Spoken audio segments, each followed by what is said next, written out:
ಅಲ್ಲ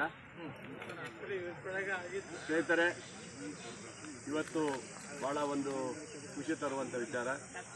ನಮ್ಮ ಧರ್ಮಸ್ಥಳ ಗ್ರಾಮೀಣಾಭಿವೃದ್ಧಿ ಸಂಸ್ಥೆ ಸನ್ಮಾನ್ಯ ಶ್ರೀ ವೀರೇಂದ್ರ ಹೆಗ್ಗಡೆಯವರ ಸಹಕಾರದಿಂದ ಇವತ್ತು ನಮ್ಮ ಲಿಂಗದಹಳ್ಳಿಯ ಕೆರೆಗೆ ಇವತ್ತು ಶಂಕುಸ್ಥಾಪನೆಯನ್ನು ನೆರವೇರಿಸುವ ಮೂಲಕ ಇವತ್ತು ಒಂದು ಸಣ್ಣ ಮಟ್ಟದ ಒಂದು ಕೆರೆ ಇದನ್ನು ಅಭಿವೃದ್ಧಿ ಮಾಡಬೇಕಂತ ಕೇಳಿಕೊಂಡಾಗ ಅವತ್ತು ನಮ್ಮ ಇಲ್ಲಿಯ ಯೋಜನಾಧಿಕಾರಿಗಳಂತ ಕಾಂತಾನಾಯ್ಕರವರು, ಗಣಪತಿಯವರು ಅವರೆಲ್ಲರೂ ಸಹಕಾರ ಕೊಟ್ಟರು.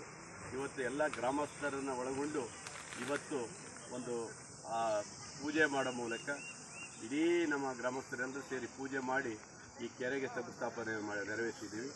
ಬಹುಶಃ ನನಗೆ ಒಂದು ಖುಷಿ ತರೋದಂತ ಹೇಳಿದ್ರೆ, ಧರ್ಮಸ್ಥಳ ಗ್ರಾಮೀಣಾಭಿವೃದ್ಧಿ ಸಂಸ್ಥೆ ವೀರೇಂದ್ರ ಹೆಗ್ಗಡೆಯವರ ನೇತೃತ್ವದಲ್ಲಿ ನಡೆಸಿರುವ ಸಂಸ್ಥೆಯ ಮೂಲಕ ಇಡೀ ರಾಜ್ಯದಲ್ಲಿ ಸುಮಾರು 700-800 ಕೆರೆ ತೆಗೆದಿದ್ದಾರೆ.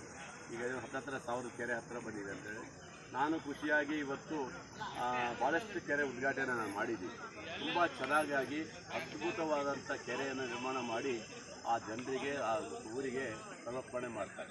ಅದರಿಂದ ನಮಗೆ ಒಂದು ಖುಷಿ ಅಂತ ಹೇಳಿದರೆ, ಈ ಥರ ಒಂದು ಸಂಸ್ಥೆಗಳು ಈ ರಾಜ್ಯದಲ್ಲಿ ಕೆರೆಗಳಿಗೆ ಸಂರಕ್ಷಣೆಗೆ ಕೈ ಹಾಕಿದರೆ ನಿಜವಾಗಲೂ ಒಂದು ಉತ್ತಮವಾದಂಥ ಕೆಲಸ, ಒಳ್ಳೆಯ ಬೆಳವಣಿಗೆ ಆಗುತ್ತೆ. ಅದನ್ನು ಮಾನ್ಯ ವೀರೇಂದ್ರ ಹೆಗ್ಗಡೆಯವರು ಅವರ ಸಹಕಾರದಲ್ಲಿ ನಡೀತಾ ಇದೆ. ಅದನ್ನು ಈಗಾಗಲೇ ಇವತ್ತು ಚಾಲನೆ ಮಾಡಿದ್ದೀವಿ. ಇನ್ನೊಂದು ಸ್ವಲ್ಪ 1-2 ತಿಂಗಳಲ್ಲಿ ಈ ಗ್ರಾಮಕ್ಕೆ ಸಮರ್ಪಣೆ ಮಾಡುವ ಕೆಲಸ ನಾವು ಮಾಡ್ತೀವಿ. ಅವರಿಗೆ, ವೀರೇಂದ್ರ ಹೆಗ್ಗಡೆಯವರಿಗೆ ಮತ್ತು ಅವರ ದಂಪತಿಯವರಿಗೆ ಮತ್ತು ಅವರ ಧರ್ಮಸ್ಥಳ ಗ್ರಾಮೀಣ ಅಭಿವೃದ್ಧಿ ಸಂಸ್ಥೆಗೆ ಹೃದಯಪೂರ್ವಕವಾಗಿ ಅಭಿನಂದನೆಗಳನ್ನು ಒಬ್ಬ ಶಾಸಕನಾಗಿ ಇಡೀ ನಮ್ಮ ಗ್ರಾಮಸ್ಥರು ಎಲ್ಲರೂ ಸೇರಿ ಅವರಿಗೆ ಅಭಿನಂದನೆ ಸಲ್ಲಿಸ್ತೀವಿ.